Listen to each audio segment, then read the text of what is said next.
What is up? I'm Miguel Antonio, and this is the Live and Create podcast. It's where I interview artists and entrepreneurs about what it means to live a great life and create great things. On this episode, we have Brandon Grosko.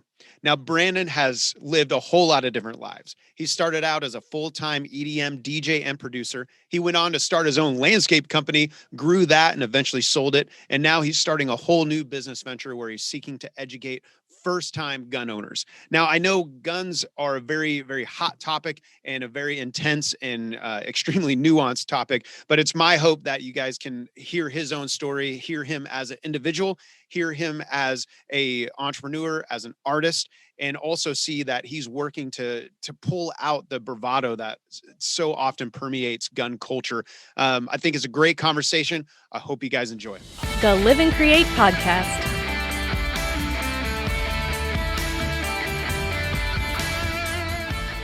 So context for everyone listening, you have had you've lived many lives is what I learned the more I've gotten to know you. You were an EDM DJ hosting parties, like entrepreneurial spirit mixed with artistry. And then you started, operated, and then eventually sold your own landscaping company, because that's a proper succession from EDM to landscaping, right? And that makes sense, right? And now here you are starting your new business, and it's Civilian Firearms Training, right? Yep. Am I getting the name right? Okay. Civilian Firearms Trainer. Yep. Trainer, my bad. Trainer. But yeah, so you now you're helping, and we'll get more and more into that here down the road. But I definitely wanted just to dive into this really cool, I think, twists and turns that you've lived as an entrepreneur, as an artist. And so let's start with the EDM thing. So what did the EDM world and creating your own music and hosting these parties, what did that look like for you? Well, I was super young. So I got into that scene in 96, and at that time it was a true rave scene, meaning we weren't getting permits to hold events at legit venues like we do now. So it was the best parties. It was the best parties. They were original. Like that was how the rave scene started. So got into that in 96, and just found just a culture that was really intriguing to me. Music has always been a part of my life. I've been a musician since elementary school. And have dabbled in a lot of different instruments. But this was something that was different to me.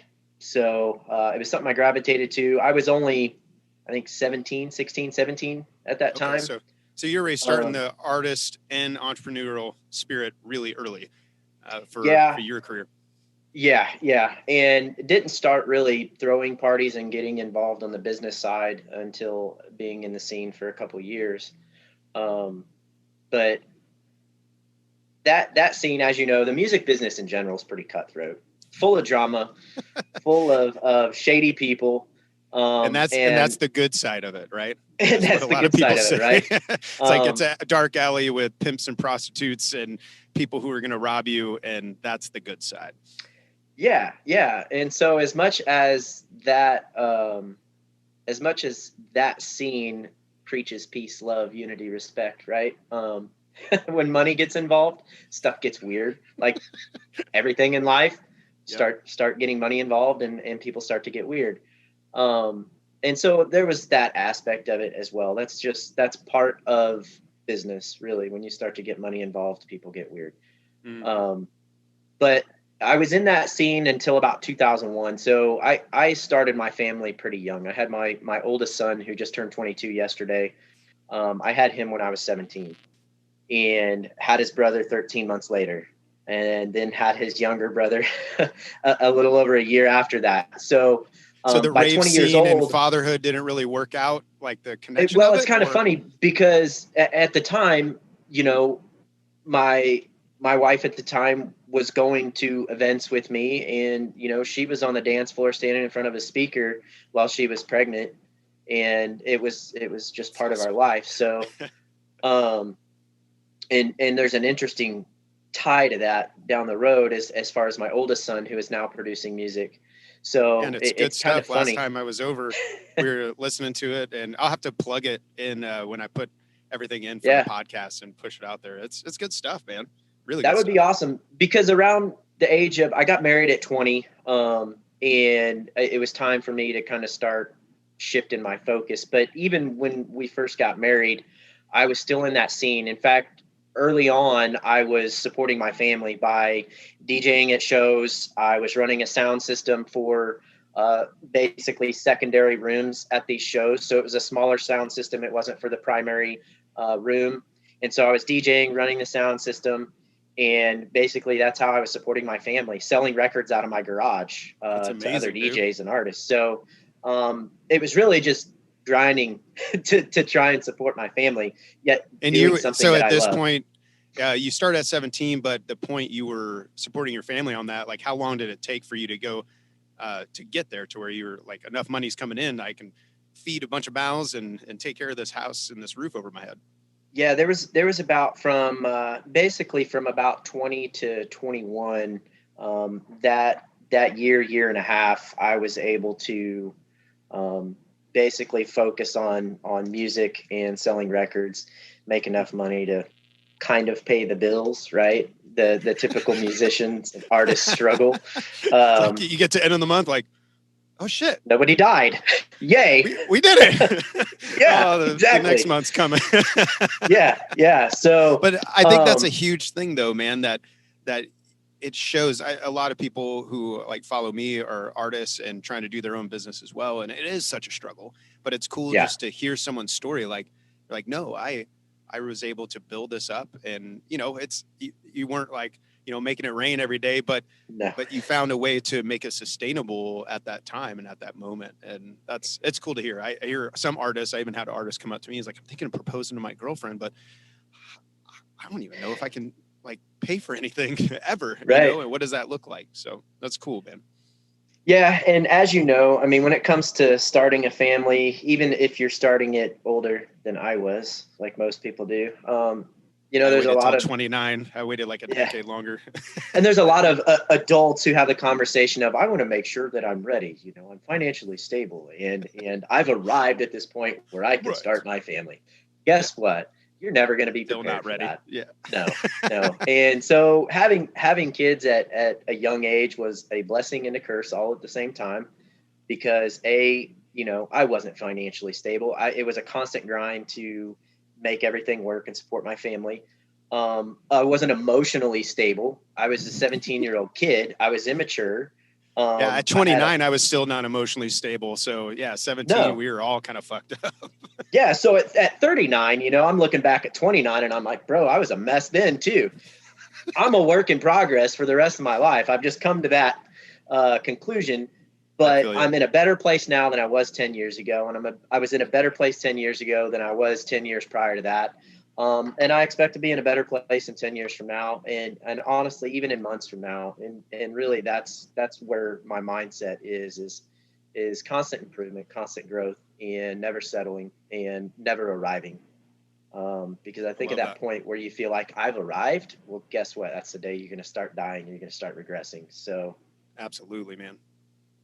but That's awesome yeah, though, having a man. So family young was tough, but at the same time, my oldest just turned 22 yesterday, and I have 3 adult kids that are doing really awesome things. and they still Um, like you and they want to hang and they out with still you. like And me. that's Yeah, huge. we get to hang out.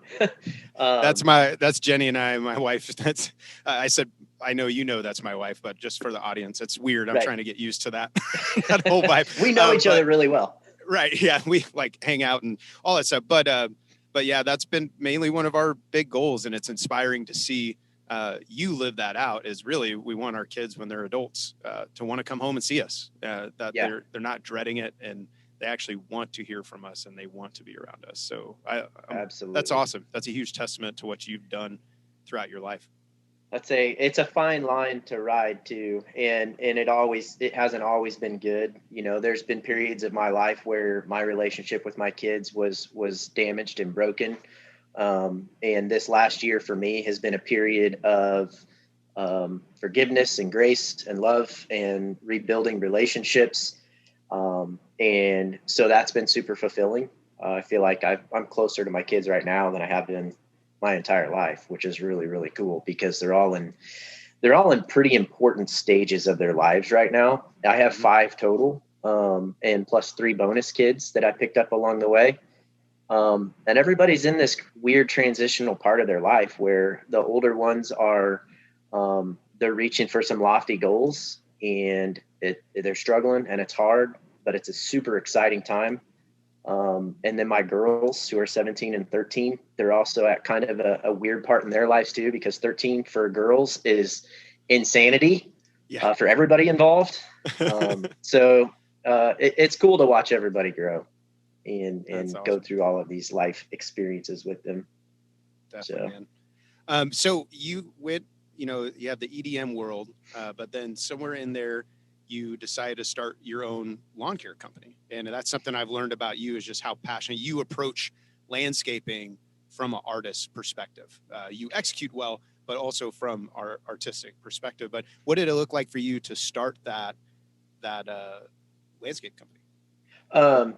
So to kind of backtrack just a hair, after I left, well, that's okay, because there might be a piece I've mentioned to you before, but there was this period. My background is in electronics, digital and analog electronics, troubleshooting and repair.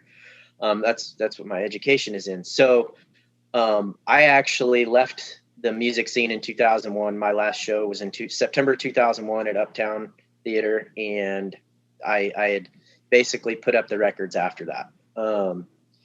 And I got a big boy job with a local company servicing office equipment, so printers, things like that. And did that until I ran into my brother-in-law, who was climbing trees, trimming trees for my dad down at Lake of the Ozarks. And I'd never seen anybody work off a rope and saddle before. And I've always been into things that kind of get your blood moving, a little bit of an adrenaline junkie, and it looked like a lot of fun. And so I started talking to him about how to get into that. And literally that's what got me into the green industry. So I worked for Asplund, which is a utility tree pruning company. They prune trees around power lines, because I figured, what better way to learn how to climb trees than around power lines, right? Yeah, that makes sense. Why not? Yeah. So if I could stay alive in a tree everything's cake. Exactly. So I did that for a little while, and towards the end of that, I started kind of working on my side business of doing tree work on the side. Went to Florida for a hurricane to do cleanup work down there, and got a call from my old boss with the copier company and said Toshiba had just bought them out. We want you to come back, basically name your price. And so I said, here's what I need. This is what it would take for me to come back. He said, deal. The timing worked out really well because my oldest was getting ready to start his first day of kindergarten. I really didn't want to miss that. So I literally hopped on a plane from Florida, flew back to Kansas City, got to see my son off to his first day of kindergarten, and start a career with Toshiba. That's awesome. So at the time I was working for Toshiba as a service tech, but I was still building my tree business on the side. So evenings and weekends, going out and hustling that stuff little by little as I could. I love it.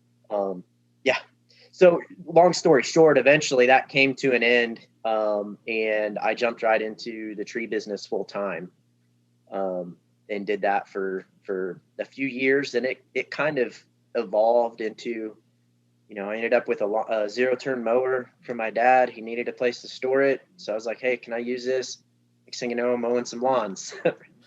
And next thing you know, I'm planting some shrubs and pruning landscapes. And so the tree business evolved into trees and lawns and landscaping. And eventually the tree side got phased out because, I had kids, I had a family, and that's not the safest way to make a living. You didn't want to be around the power lines anymore. Power lines didn't bother me. None of it really bothered me. It was, I wanted to make sure that I wasn't putting myself in a position that was going to compromise my ability to take care of my family. I get that. And so it was a high risk way to make money. So I kind of phased the tree side out and focused more on the lawn and landscaping side. So, that's awesome, man. So yeah, in a sense, it's, you went for it, but it sounds like some things just kind of almost happened by accident, and you took the opportunity that was presented to you in a way. And I feel like that's kind of what I've done my entire life, to make money and to, stay busy. I can do this too. And this. Right. Let's Exactly. I can do this, and this looks like fun, so I'm going to give it a shot. And really that's how it all evolved. I mean, all the way back to the electronic side of things, I was always into car stereos and stuff like that. And I'm like, well, let's go this direction. Did that for a little bit. And, oh, look, something shiny. Let's go this direction. I think what shines through your story is one thing that I've learned so much about you is your attention to detail and your ability to take on new skills and new tasks, but not just like half-assed, but like fully go in on things. And like I watched, even in the landscaping world, you have so much experience, and we worked together, for a few years doing that. And I learned enough to maybe put some stuff in the right place, hopefully. Yeah. But watching you, like, even if it was something you weren't familiar with, it seemed like within a week or two, you knew the ins and outs, you knew the manufacturers, you knew all the extra little secrets behind how to do it well. And you learn. Where did that passion for learning and the details come for you? So I've always had a thirst for knowledge, right? If I see something new that I'm interested in, I have a tendency, whether it's a hobby or career wise or anything like that, I have a tendency to dive in head first and immerse myself in it. And I know there's some people in my life it's drove absolutely crazy because I have several different hobbies, and I tend to immerse myself. So it's a double-edged sword, because in the business world, it's great because I'm constantly learning, constantly evolving. And honestly, so from an entrepreneurial side, that came from my dad's side. My dad was an entrepreneur. Both of his parents were entrepreneurs, grandparents. So generationally, I come from a bloodline of business owners. As far as a thirst for knowledge and creativity and being artistic and creative, that comes from my mom. My mom's an artist and a little bit of a hippie. So that spirit and that love for those types of things definitely comes from her. That's cool. So in a way, you've merged those two worlds so often, and that was what I loved working in the field with you in the landscape world. I didn't love picking up rocks or pushing wheelbarrows, but you helped me see the art behind it. That there's a lot of beauty in creating space and what the ultimate goal is, and that's really cool. Yeah, and there's a quote out there that I heard several years ago, and a lot of people are probably familiar with it, and it's always stuck with me because it's very applicable to what I do. And the quote goes, I'm going to read it, but he who works with his hands is a laborer. He who works with his hands and his head is a craftsman. And he who works with his hands, his head, and his heart is an artist.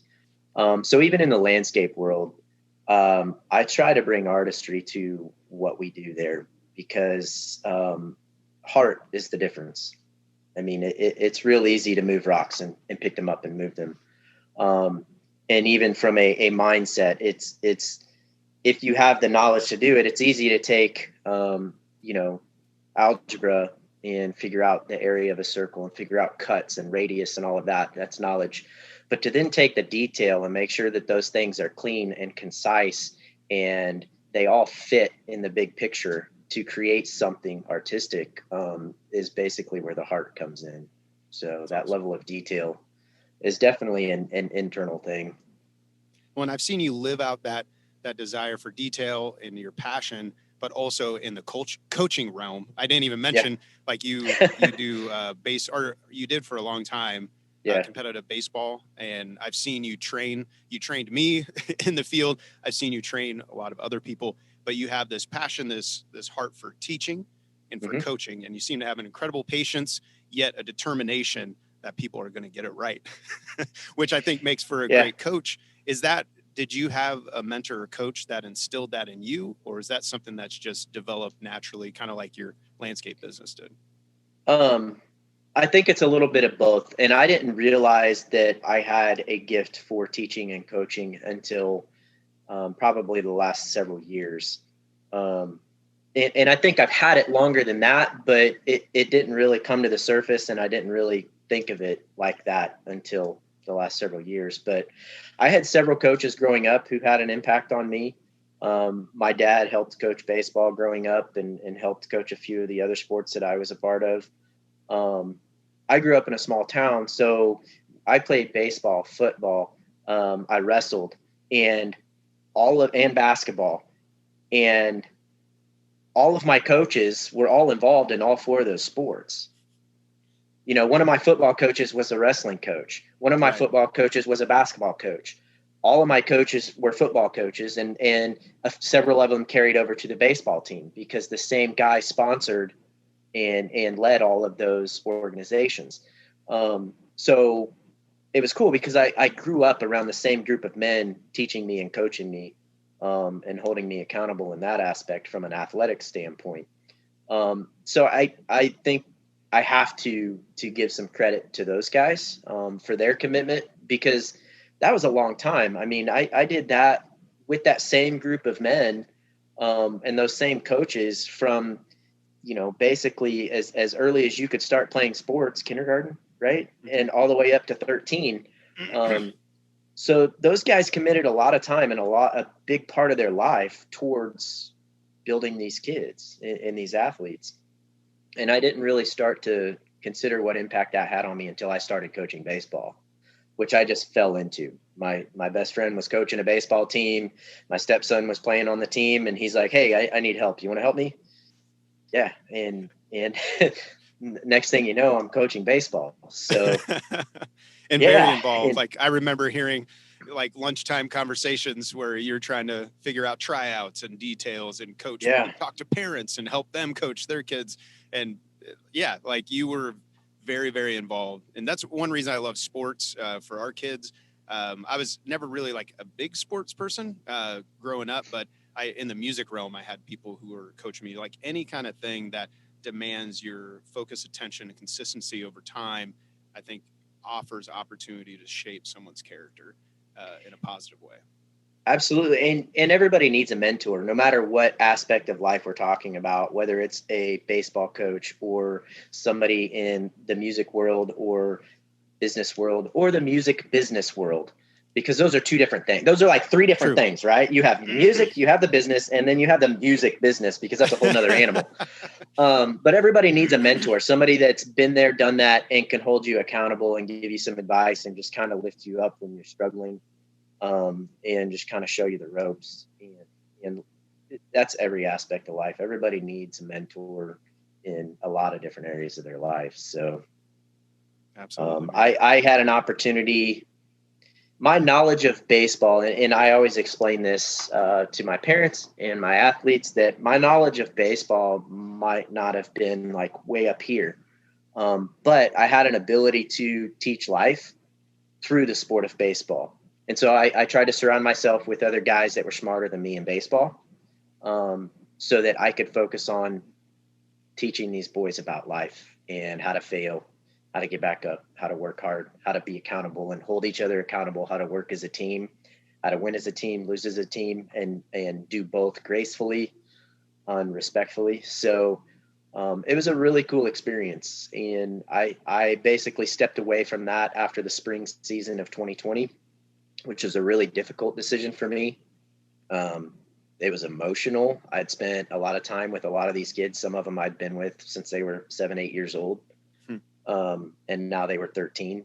And so that was a tough decision for me, but I was at a season in my life where it was time for me to step away from that and focus on some personal growth and focus on some personal goals, which, the firearms stuff was one of those things that came into play. Well, a lot of times it seems like you have to cut things out. It's more sculpting to accomplish big goals as opposed to painting where you're just adding and adding. I find that in my own life where I wrestle daily, because I think it's part of the artist thing where there's like all these ideas and we could do this and we could do that. And maybe you can, but it's hard to really execute all those things at the same time. So I'm finding myself needing to do the discipline of saying, no, I can't do that. And there was actually one thing that popped up recently where I was like, that sounds, I can't do it. I can't do it. So no is a very powerful word and can really help you move forward rather than being a yes man. And Right. I've learned that in all aspects of business, that learning to say no when something's not a good fit.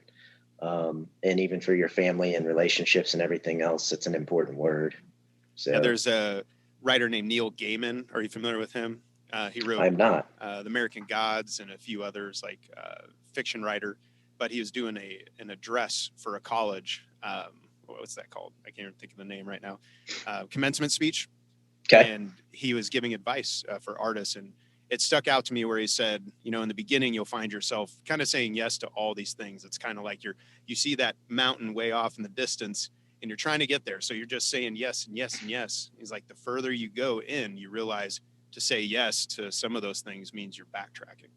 And so you have to begin to get more and more focused because you've gone past that in your own personal development or in your own career. And that's always stuck out to me.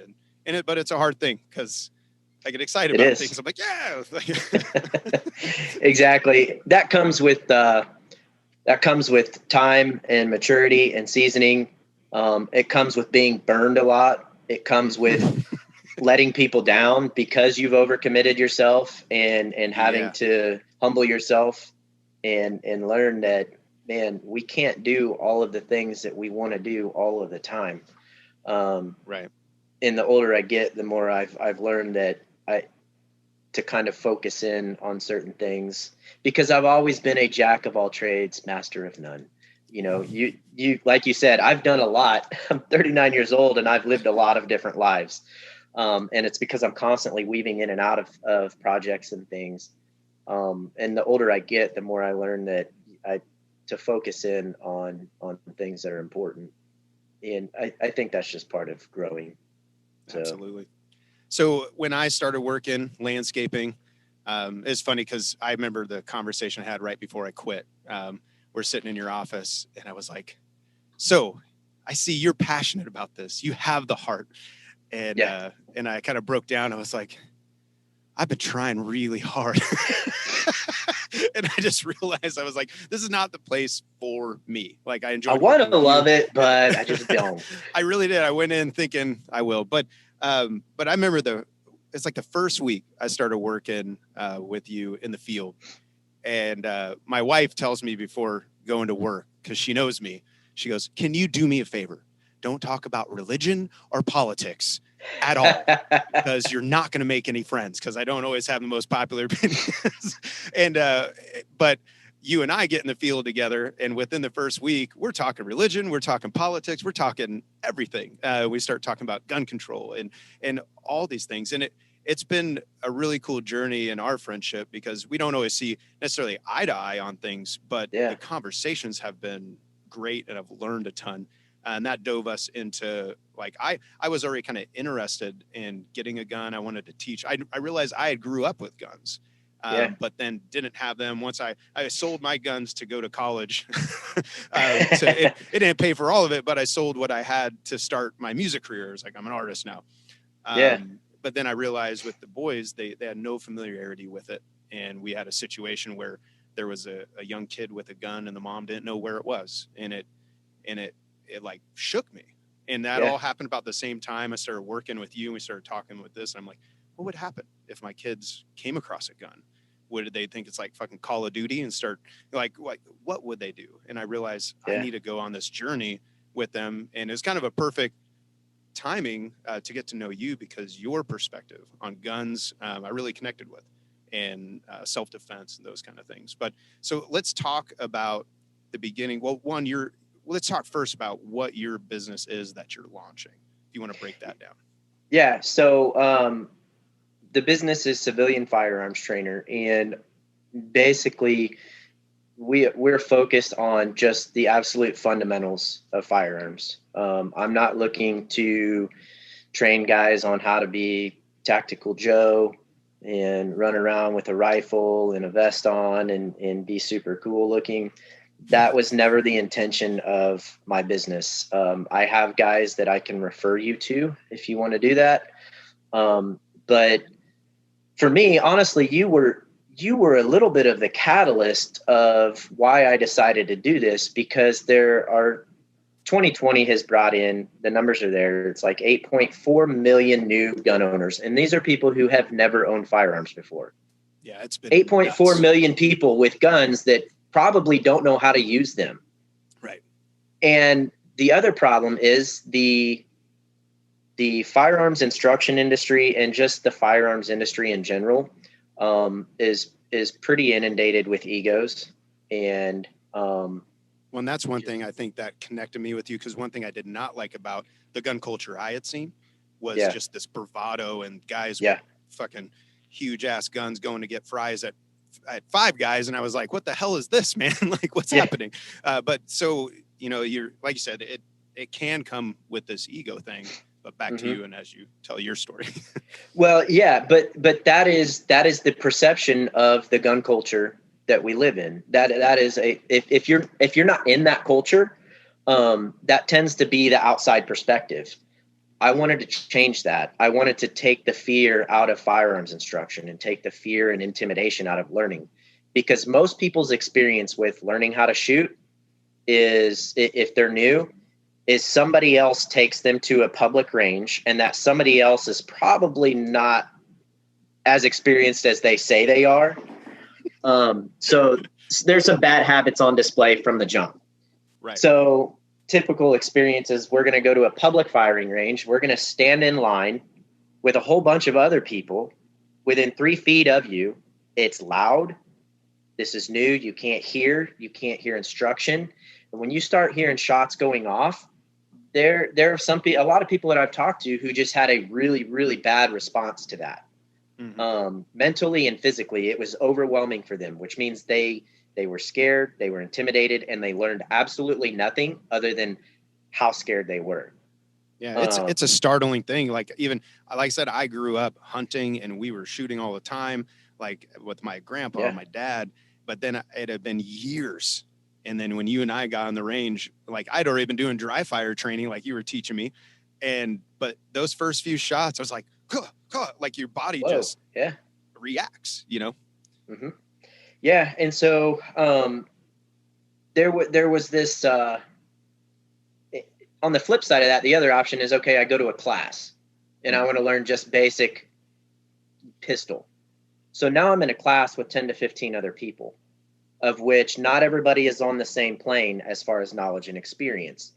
So if you have a bunch of people that might be up here and I'm down here, I'm kind of shy and I don't want to ask questions because I don't want to feel like, I'm asking a dumb question. And so I'm just not going to ask a question. So I leave that class with, I just got fed maybe 4 to 6 hours and got bombarded with information. And anybody who studied how people learn and how the brain works knows that when your brain is bombarded with information like that, you don't retain all of it. Mm-hmm. You retain bits and pieces. So it's like a shotgun blast of information. You might catch a few pieces, but the rest is going to go right around you.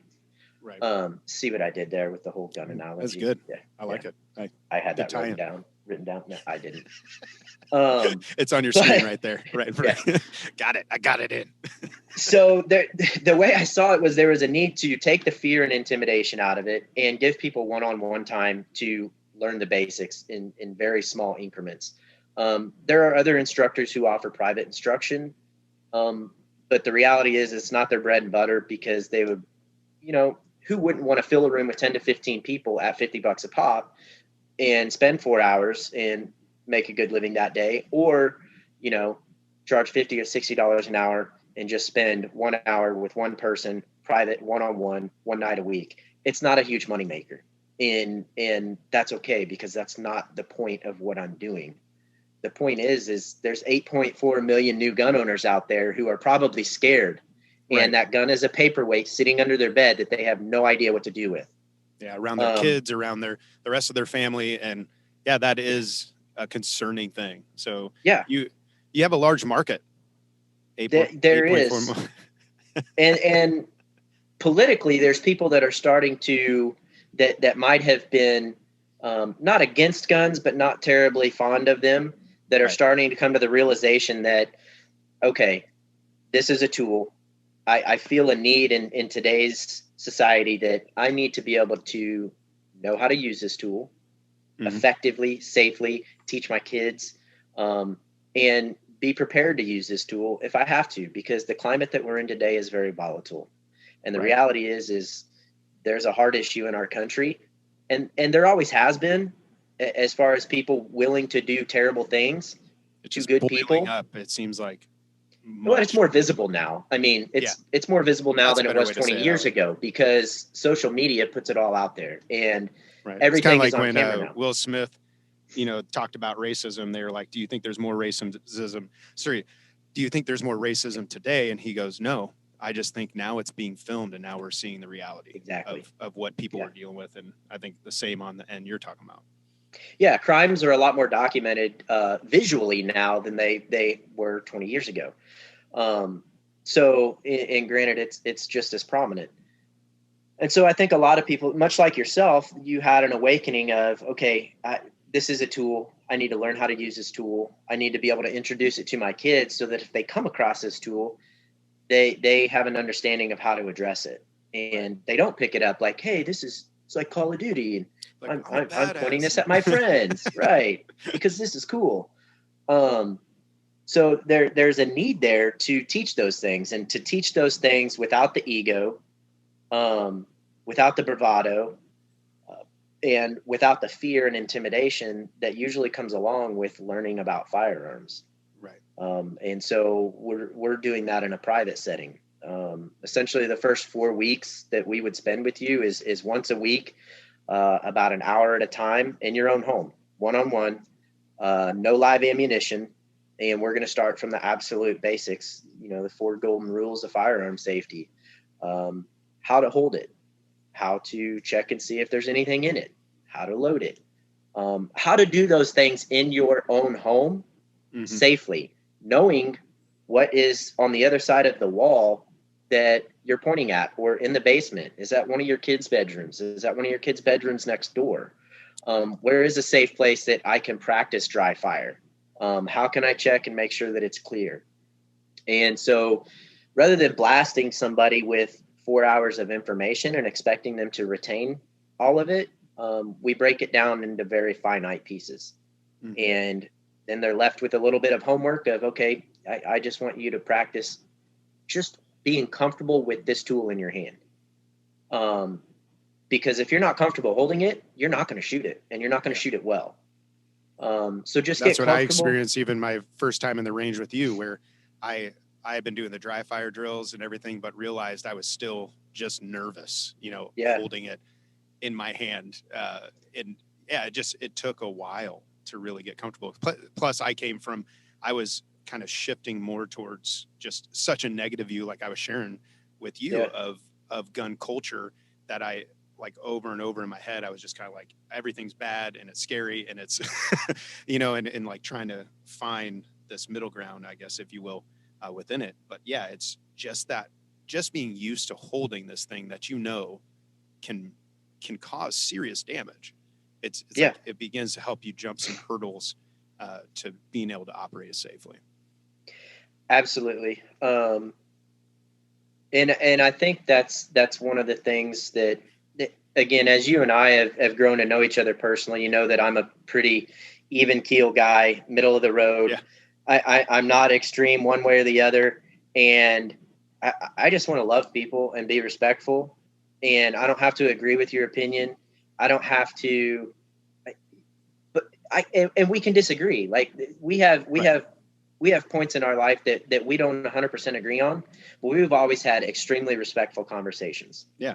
And I think when you can do that, you open up doors that were never possible before. Absolutely. And again, it's opened up a door for you to be able to feel comfortable with me, and for me to be able to share information with you about learning how to operate your firearms and do it safely and do it efficiently and effectively. And you basically felt comfortable enough to allow me to teach you, because all of the stigma was out of the way. Right. When I think really, this past year, I think especially the demographic you're talking about, these new gun owners, A lot of them, I know of people who were more like me, coming from a very like almost anti-gun standpoint, and then realizing, like I said, the world didn't change, but it felt like all of a sudden shit shifted Yeah. all around us. Yeah. But it, like I said, it became more exposed. And but yeah, there's people trying to make that transition. And that's why I really loved when you told me about this business. I was like, man, that's a brilliant way to do it, because like the idea of going to like some of the gun shops that do classes, like that still just seems like overwhelming to me, because I'm like, Yeah. I don't know, am I going to get along with all these people? Am I going to like, is there going to be the dudes who want to walk into five guys with their, guns not blazing, but you know what I mean? Like all these things that I'm like, but as opposed to like, no, let's have real conversations about this. Let's talk about our concerns. Let's talk about our fears of it, and then move forward. And then how do we learn to skill? And I love the idea of week to week. It reminded me, I think I shared with you, it reminded me of like guitar lessons. Yeah, again, we talked about that. You can't do, like I could do, I don't teach anymore, but when I taught, I could do like once a month, give you 4 hours, but it wouldn't be anywhere near as effective as even a 20-minute once a week lesson, just because the way the brain works and the way like we grow myelin in our brains that solidify all the skills that we're learning. It doesn't happen in a day at all. No, and at the time when you're learning that, especially on the fundamental level, you're like, do I really need to go home and practice scales for the next 5 days until we meet again?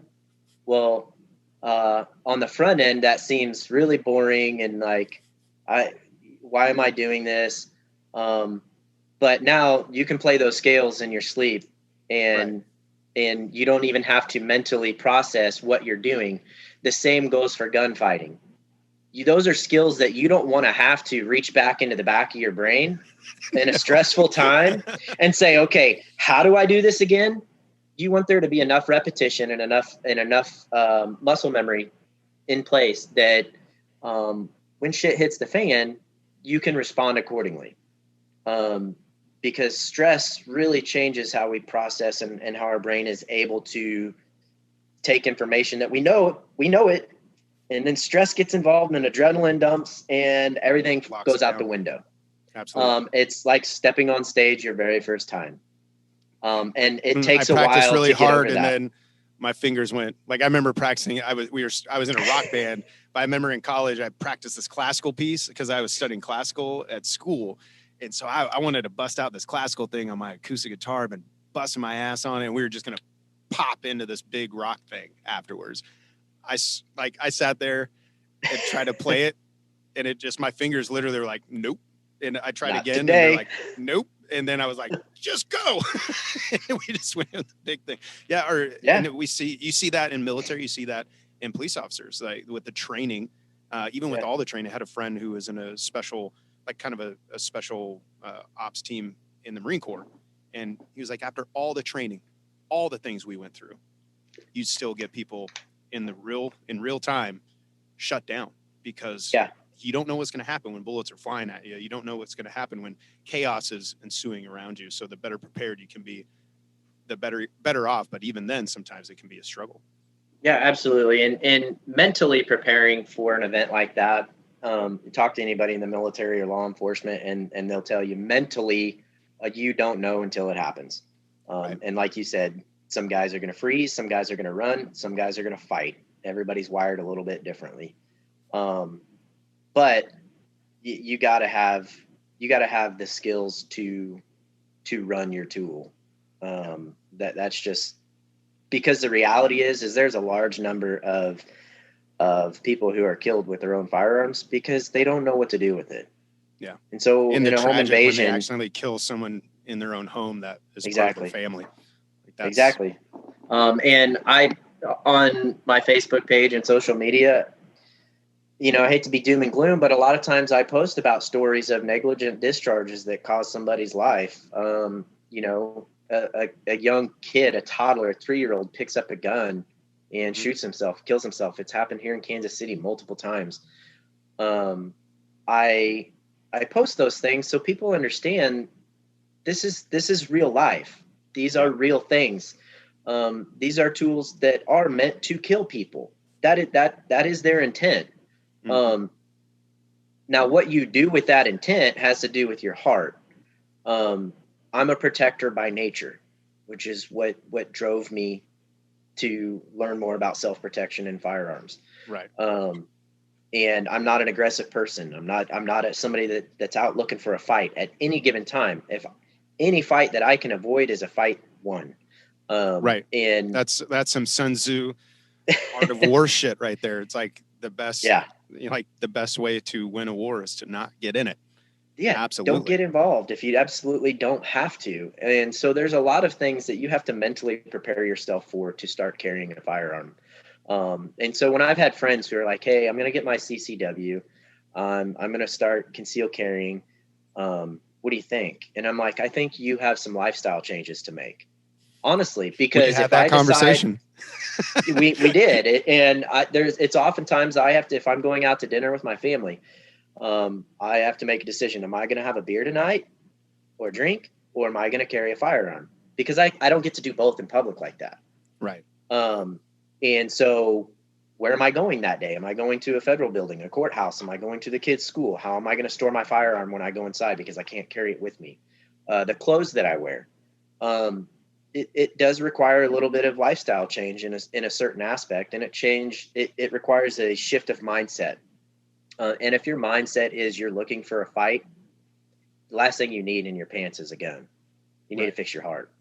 Well, and that's where I remember our conversation going, because I had realized I had kind of this breakdown this last year, and where I saw things inside myself that I did not Yeah. like, and there was Yep. so much anger and aggression that had been built up in me, where I found myself really like yelling at cops that were on my front porch, kind of deal. Like, it's a long story, but Yeah. where I realized, like, before I ever think of going down this journey, I have a lot of shit to do internally and Yeah. really in life in general. But it was kind of a wake up call. Like, no, the things that you keep stuffing down, you have to deal with, not just to carry a gun, but just to live life effectively and to be who I really want to be.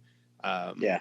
But yeah, I think that's something that, like, even when it comes to guns, like, it helped me see, like, oh, maybe you can learn this and grow this, but like, I knew I was in no position to be carrying, and I had to realize that, and I had to go on my own journey to deal with the shit that was all kind of here.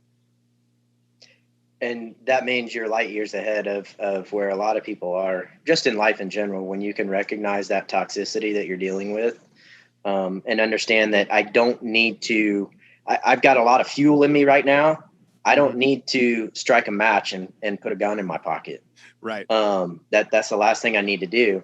The great thing about doing the one-on-one stuff, though, is I get to have those conversations with people. I get to have a little more personal conversations with people. And so my intake questionnaire it asks questions about, why are you wanting to buy a firearm? Why are you, what is your experience? And what are 3 things that you want to learn?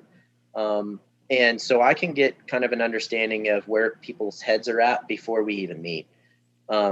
Because then that opens up the opportunity and the door for me to have personal conversations with them about lifestyle changes, about the reality of what happens in the responsibilities of carrying a firearm, or just having one in the home. Even if you're not carrying it, having one in the home is its own set of responsibilities, especially if you have kids. Even if you don't have kids, but you have grandkids, or there are kids that might come over, there's a set of responsibilities that you have taken on to make sure that those things are secure. And That was like primary number one thing in yeah, the beginning yeah, for us. Like, what's the safe? What's it look like? How does this work? How does this operate? Where's the ammo? Like, if you said, even when I'm doing dry fire drills, like locking the ammo up and triple yeah, checking everything, I think I definitely learned from you how important that safety aspect is. yeah. And we talked about that with the dry fire stuff. My policy when I do dry fire work is, there is no ammunition in the room with me. I say in the room, it is locked in a safe while I'm doing Right. dry fire drills. And I will say dry fire commencing. I will say it out loud by myself, like a crazy person. I Just don't so care. it's Nobody else is dialed here. in. Exactly. And when I am done, I again, say out loud, done dry firing. Dry fire is finished. Gun's loaded. I'm checking it. I'm putting it away, and finished dry firing. There has to be some steps and processes in place to ensure that things are safe. And again, if you're following any of the 4 basic rules, you'll be okay. It usually takes breaking 2 of those for something terrible to happen. And the reality is you want to minimize the damage that occurs when you do it, because whether it's a table, it's a lot better for it to be a table than a pet or a person. But if you're following the rule of, I don't want to point this at anything I don't want to destroy, and I'm pointing it at my table, okay, I've destroyed my table. I can live with that. I can't live with destroying somebody in my family because I broke that rule of do not ever point it at something you're not willing to kill. Because that's what they're for. So absolutely, man. Well, I'm excited for what you're doing. I think it's a brilliant idea. Over so many of our conversations over the last few years, I wish there were more voices like you in the gun culture world, because I think people would understand things. At least people maybe coming more from the perspective I was in, would be able to open up and understand what it's about and maybe find, again, that middle ground. There's so many directions I want to go with it, but I just have a few more minutes left. And so I wanted to dive into the questions, live a great life and create great things. And for you, as an artist, as an entrepreneur, as a man, what does it mean to you to live a great life? This was a cool question to me because 2020 has been a year for me to reflect on where I've been, where I want to go, and what I need to do to live a great life. Personally, 2020 was really, really difficult for me. So there was a lot of growth that needed to occur. To me, it comes down to balance. My faith, my family, my friendships, and having a healthy balance between all of those. And because the reality is when you start putting too much stock into one thing or the other, you start to lose focus of the other parts of your life that are important, and your priorities get a little mixed up. You start to put people and things on a platform that don't deserve to be there. And you lose balance in your life, and life starts to slowly go downhill. So living a great life to me is balancing my faith, my family, my friends, and making sure that those are in the right order, and that there's a healthy consumption of all of the above. It's almost like that stool analogy where you have to have all 3 legs operating in the moment you move something out of there. It's no longer a stool. It's no longer effective.